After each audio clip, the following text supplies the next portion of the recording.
The snow falls softly over the village of Dmytrivka in the winter of 1932. It falls the way it always has, slowly, indifferently, without malice, settling over thatched rooftops and frozen mud paths, over the old oak at the edge of the square, over the low stone wall that borders the churchyard. It is early morning, and the village is not yet fully awake. A dog shifts in its sleep beneath a wooden step. Somewhere behind a frost-laced window, a child turns under a thin wool blanket and pulls it tighter. Inside the house at the far end of the lane, a woman named Halyna is already on her feet. She has not slept well. She rarely sleeps well anymore. She moves through the dark of the kitchen with the quiet efficiency of someone who has learned to do everything by feel. The strike of the match, the low flame of the lamp, the careful lifting of the pot to the fire. Her hands are rough. Her eyes are careful. She is 31 years old and looks closer to 50. On the table in front of her, a small cloth bundle, half unwrapped. Inside it, a portion of grain. Not enough grain. Barely enough for 2 bowls of thin porridge. Her 2 youngest are asleep in the next room. Mykola, who is 7 and has her husband's eyes, and little Daria, who is 4 and still reaches for her mother's hand in the dark. Her eldest, Vasil, 12 years old, is already awake. He sits on the bench near the wall and watches his mother measure the grain. He does not speak. He watches. There is something in the air this winter that is different from other winters. Not the cold. The cold has always been brutal here, sweeping down from the eastern steppe without apology. Not the poverty. Poverty is an old companion in these villages, as familiar as the smell of wood smoke and turned earth. No. What is different is something else. Something quieter and harder to name. It lives in the way the neighbors greet each other now, with lowered eyes, with short words. It lives in the way conversation stops when certain names are mentioned. It lives in the space between questions and answers. Halyna stirs the pot. The sound is soft, rhythmic. Outside, the wind moves. She glances at the door, not because she expects anyone, but because she has started checking the door the way people check the door when they are afraid of what might come through it. She does not look at the grain again. She already knows there is not enough. She has known for weeks. Every woman in this village knows it, and none of them speak of it aloud, the way none of them speak aloud of what happened to the Kovalenko family last month, or what became of the grain that old Petro had stored in the cellar under his barn. These are things that exist in the village the way certain sounds exist at the edge of hearing. Present, unmistakable, and impossible to reach. Vasil shifts on the bench. His ribs press against his shirt. He says nothing. The porridge is almost ready. Halyna reaches for the bread. There was bread yesterday, she is certain of it, and her hand finds nothing but the bare wooden surface of the shelf. She stands still for a long moment. She does not turn around. Her son is watching her, and she does not want him to see her face. Something is missing. Something that should be here is not here. And the absence of it is the most terrifying thing in the room. But the missing bread is only the first thing. To understand what is happening in Dmytrivka in the winter of 1932, you have to go back. Not far, only a few years, but far enough to understand what Ukraine was before the hunger, before the silence. Because what was lost in those years was not only lives. It was an entire world. Ukraine in the 1920s was, in many ways, the breadbasket of the earth. The black soil of the steppe, the Chernozem, as it was called, the dark earth, was among the most fertile agricultural land on the planet. Generations of Ukrainian families had worked this land, and generations of harvests had made the region essential. Wheat, sunflowers, sugar beets, corn. The land produced in abundance, and the people who worked it understood it the way they understood their own language. Intimately, instinctively, generationally. The Ukrainian peasant, the Salyanin, was not merely a farmer in the abstract sense. He was the keeper of something older than politics, older than states. His relationship with the land was cultural, spiritual, ancestral.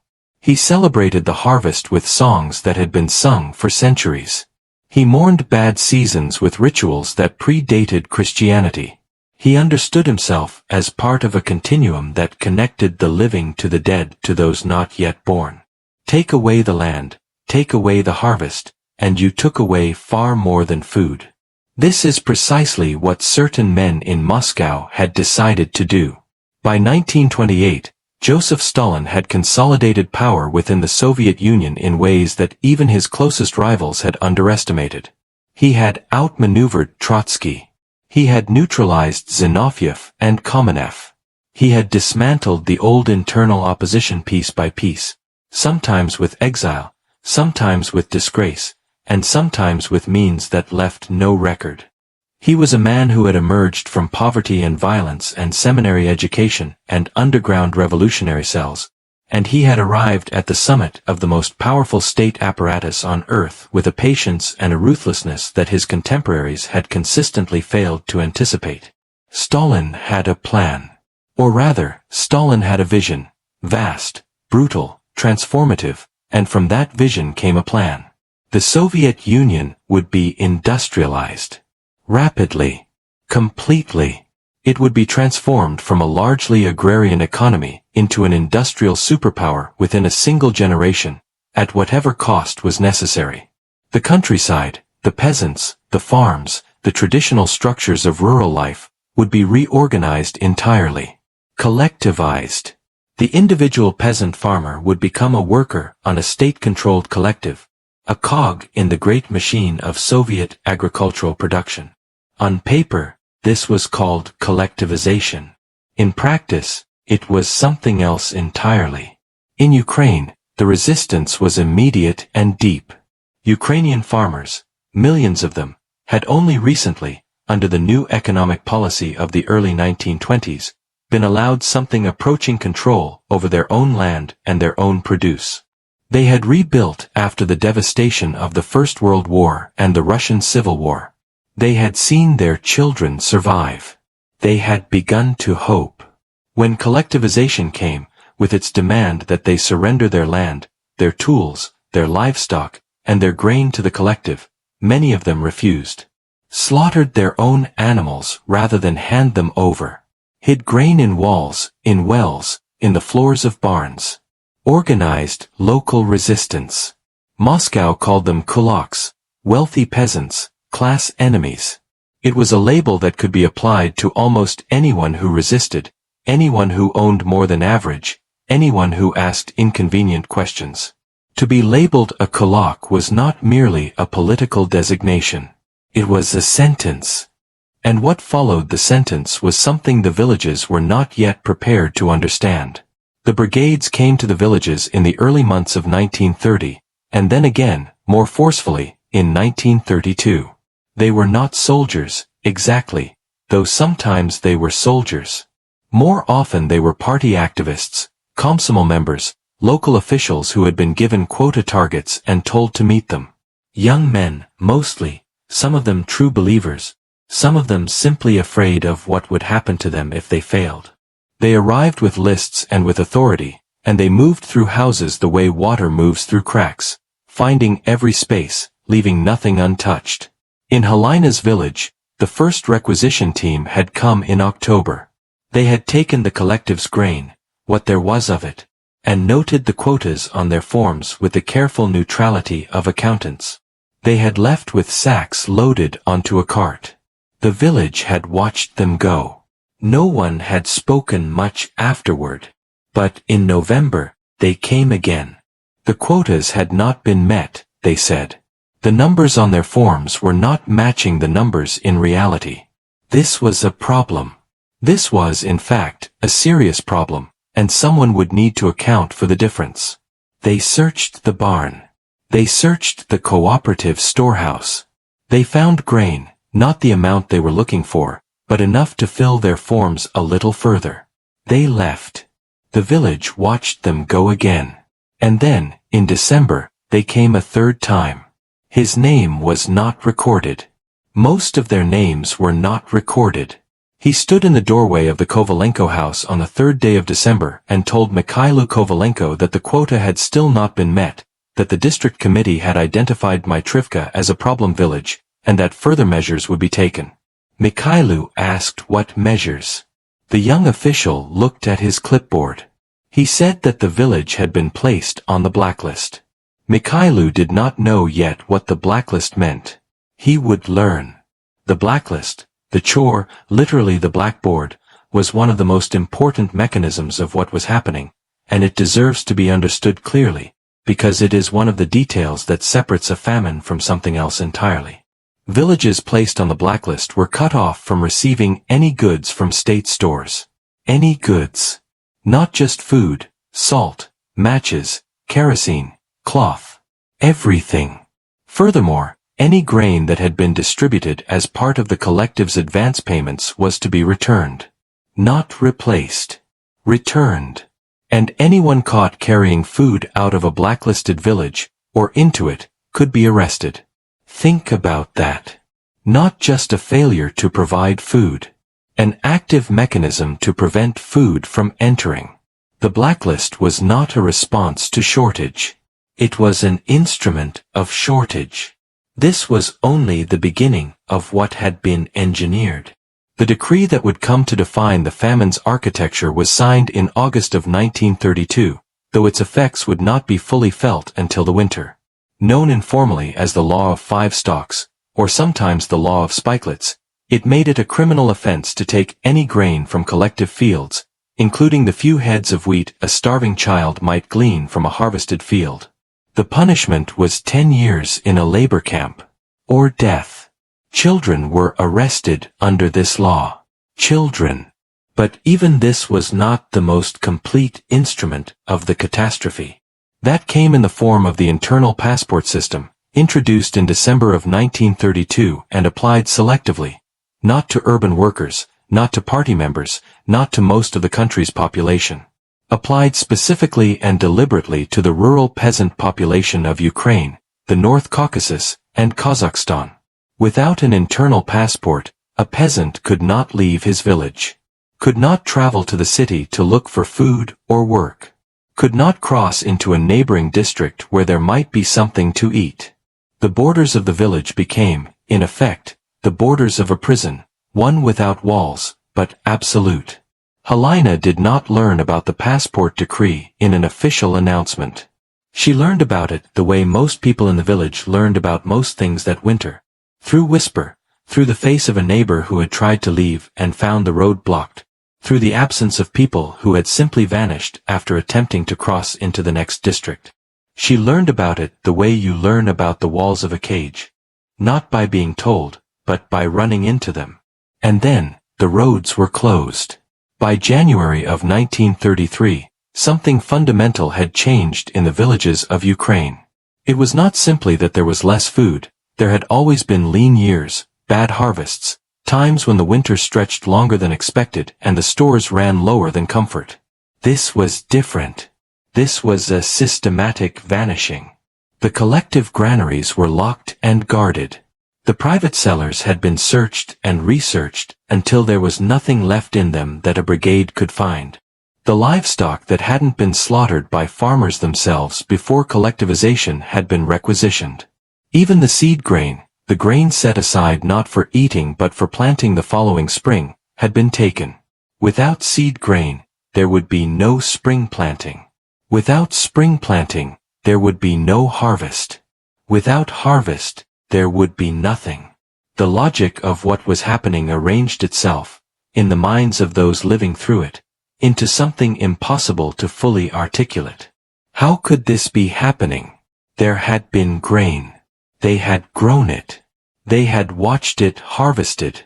They had seen it loaded onto carts and driven away.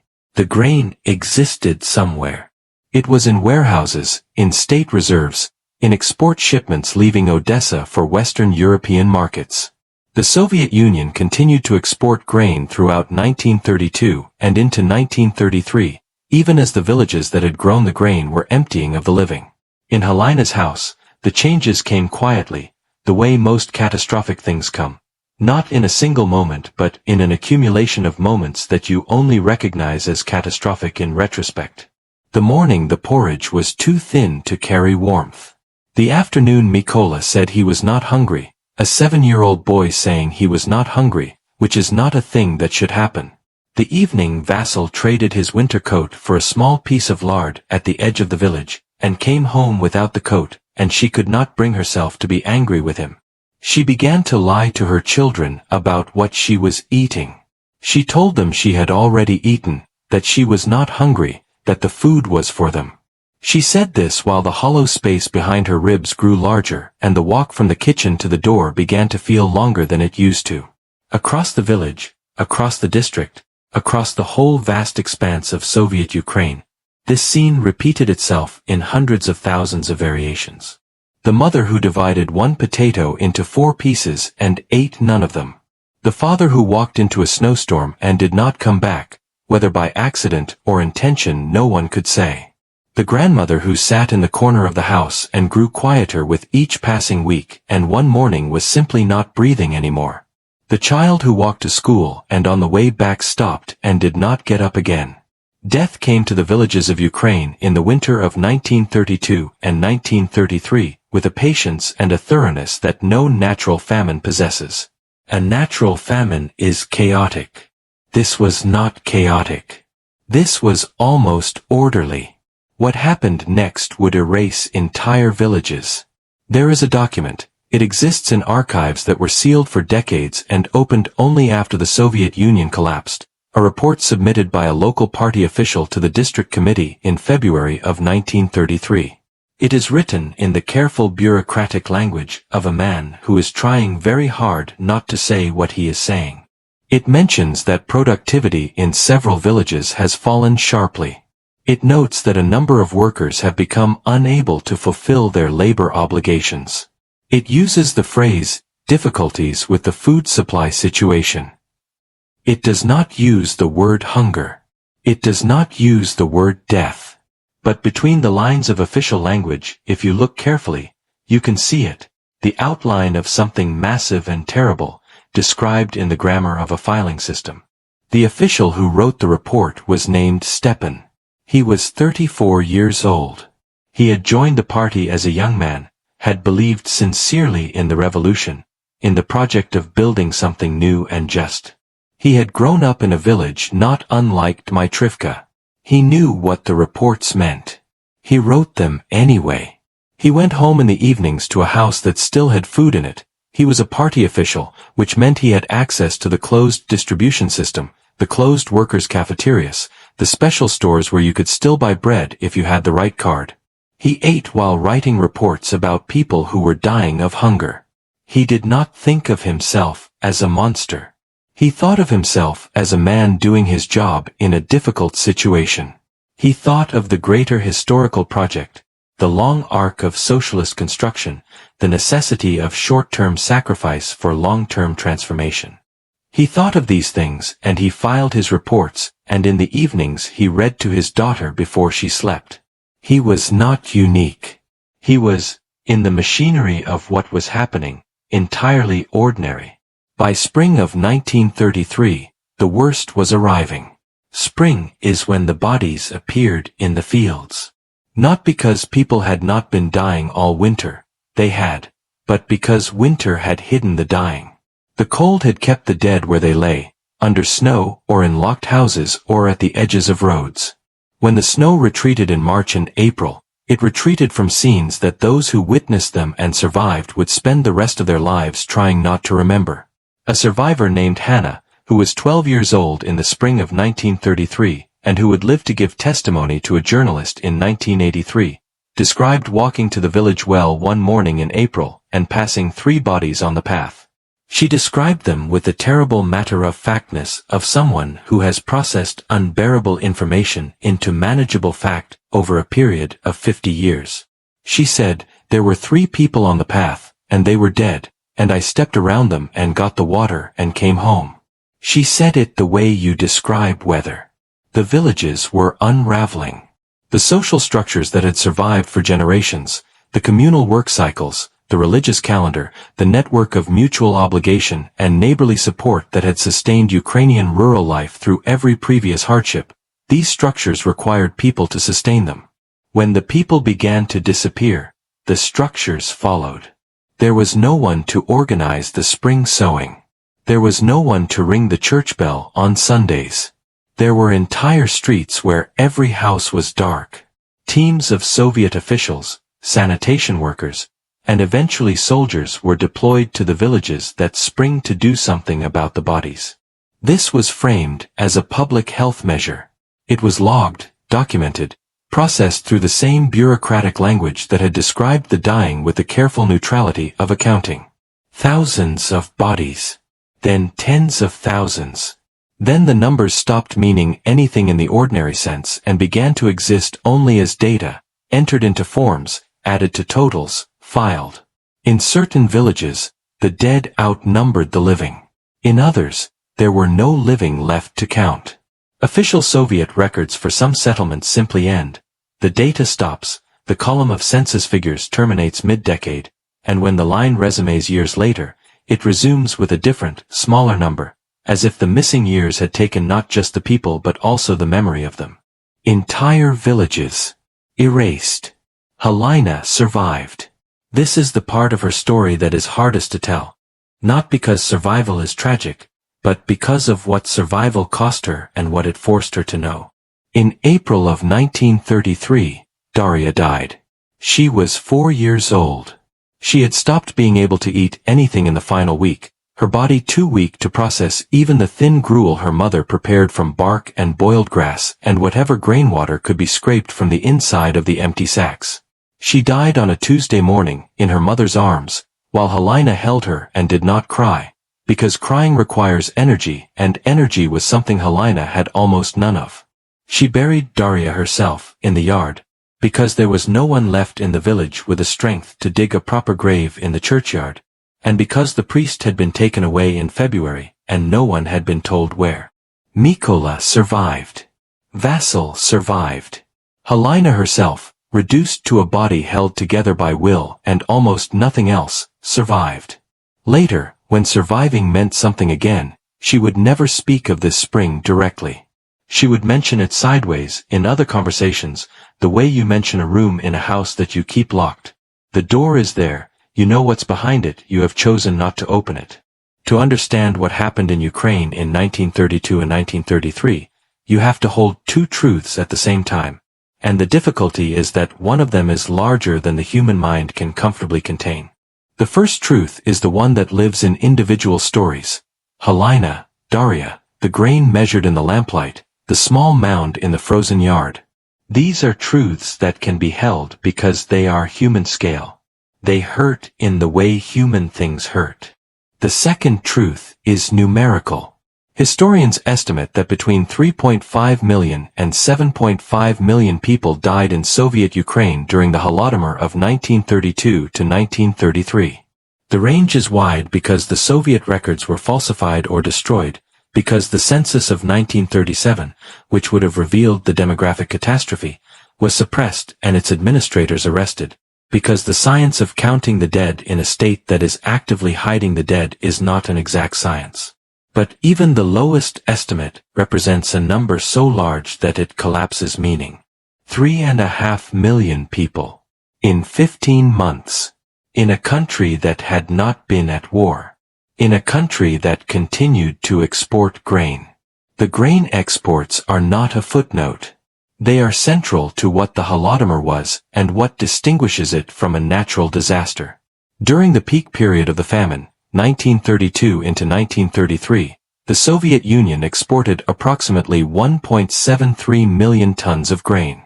This grain came largely from Ukraine, the North Caucasus, and Kazakhstan, the very regions experiencing mass starvation. The grain was shipped to Western European markets. The foreign currency it generated funded Soviet industrialization projects, the factories, the dams, the infrastructure of the 5-year plan. Ukrainian peasants were dying to build steel mills they would never see. Was this genocide? This is a question that has been debated by historians, legal scholars, governments, and the descendants of survivors for decades. Ukraine recognizes the Holodomor as genocide. More than 30 countries do. The United Nations has declined to use the term as an institution, citing the complexities of intent and legal definition. Russia, as the primary successor state of the Soviet Union, has consistently denied that it was genocide, some Russian officials describing it as a tragic but natural consequence of Soviet agricultural policy. The debate matters.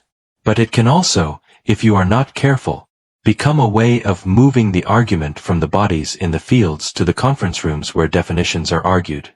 And the bodies in the fields do not care about conference rooms. What can be said with certainty, on the basis of the documentary record that survived and the archives that were opened, the policies that produced the Holodomor were applied specifically and disproportionately to Ukraine.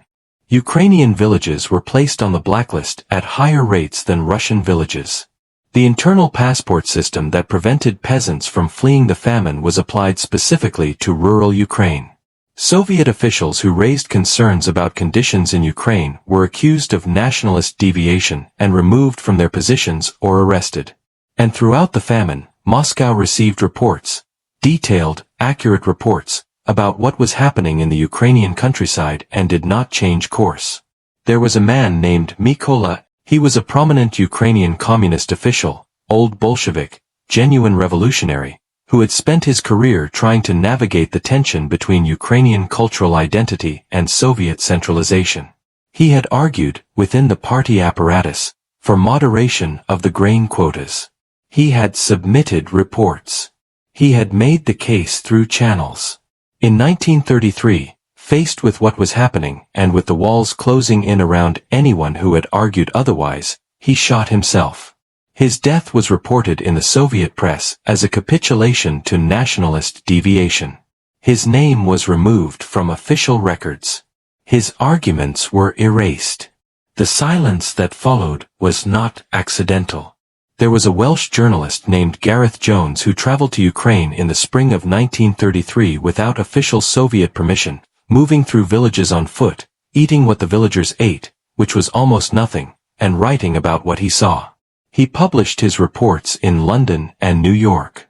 He described mass starvation. He described bodies. He described an agricultural catastrophe of staggering proportions. Walter Duranty, the New York Times' Moscow correspondent, responded with a series of articles dismissing Jones's reports as exaggeration. Duranty had access to Soviet officials. He had contacts and sources and the credibility that comes from a prestigious position. His articles were widely read. His reassurances were widely believed. He had won a Pulitzer Prize. The New York Times has since acknowledged that Duranty's reporting on the Soviet famine was false and misleading. The Pulitzer Prize has not been revoked. Gareth Jones was murdered in 1935 in Manchuria, while on a journalistic assignment. He was 29 years old. The circumstances of his death were never fully resolved. The Soviet Union maintained official denial of the famine until 1987, when Mikhail Gorbachev's policy of glasnost began to permit limited public acknowledgement of historical horrors. The first public Soviet acknowledgement of what had happened in Ukraine came 54 years after the events themselves. In those 54 years, the survivors had aged and died. The generation that had grown up in the Soviet Union in the decades after the famine had been raised on a history in which the event did not exist. Children in Ukrainian schools had not learned about it. It was not in textbooks, not in memorial sites, not in official memory. What this meant was that the famine had killed millions of people and then, in a second act, killed them again, erased them from history, removed them from the record, transformed the largest demographic catastrophe in Ukrainian history into a gap in the archive. The Ukrainian census of 1926 recorded a population in excess of 29 million. The census of 1939, the next census after 1932 and 1933, showed approximately 28 million. On the surface, these numbers might seem close. But demographic projections based on birth rates and population growth patterns indicate that, Without the events of 1932 to 1933, the Ukrainian population should have been considerably higher by 1939. The gap between the projected population and the counted population represents the dead, and the unborn, the children who were never born because their parents died, which is a category of loss so abstract that most grief cannot reach it. But some things cannot be erased. Not completely. Testimony survived. Oral history survived, passed down in whispers inside Ukrainian families for decades, spoken in living rooms when the children were old enough and the doors were closed. It survived in the Ukrainian diaspora, the communities in Canada, the United States, Australia, Argentina, where survivors had emigrated and where, free from Soviet jurisdiction, they could speak. They testified to journalists, to community organizations, to each other. They spoke of what they had seen and what they had endured and what they had lost. Their testimony was often dismissed as anti-Soviet propaganda during the Cold War. The geopolitics of the 20th century created a context in which the credibility of witnesses was filtered through the ideological investments of those doing the evaluating. To acknowledge the Holodomor was, in certain political climates, to take a side. To take a side was to be, potentially, a tool of the other side. The dead, of course, had no side. In the center of Kiev today, there is a memorial to the Holodomor.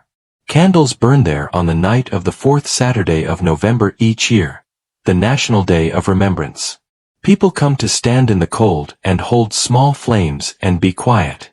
Some of them are the grandchildren of survivors. Some of them are the great-grandchildren.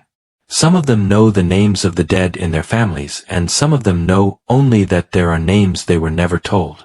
The memorial includes a hall of memory where the names of identified victims are inscribed, tens of thousands of names, an impossibly partial record of an impossibly large loss. The names are read aloud on the Day of Remembrance, a practice that takes hours, the voices of the readers moving through names in a continuous stream. Men, women, children, entire families. The syllables of Ukrainian names sounding one after another in the candlelit space, each one a person a world. The debate over the Holodomor's status as genocide continues in international forums. Russia, which has, in the years since the Soviet collapse and especially since 2014, moved toward increasingly aggressive positions regarding Ukrainian identity and Ukrainian history, disputes the genocide designation vigorously, framing the famine as a pan-Soviet tragedy in which Russians also suffered, arguing that the intent to specifically target Ukrainians as a national group cannot be established beyond the threshold required by the legal definition of genocide under international law. Ukraine's perspective, shaped by its experience of Soviet rule, by the opening of the archives, by the testimony of survivors, by the analysis of the demographic data and the policy record, is different. And since February 2022, the question of whether the Soviet state under Stalin pursued the deliberate destruction of Ukrainian identity and Ukrainian life has acquired dimensions that make the academic framing feel, to many Ukrainians, deeply inadequate. History does not resolve. That is perhaps the most difficult thing to hold about it. We want history to lead somewhere, to lessons learned, to acknowledgement, to a closing of accounts. The Holodomor resists this. The perpetrators of the policy died in their beds, mostly, or were rehabilitated, or had their crimes subsumed into the larger accounting of Soviet totalitarianism without specific adjudication.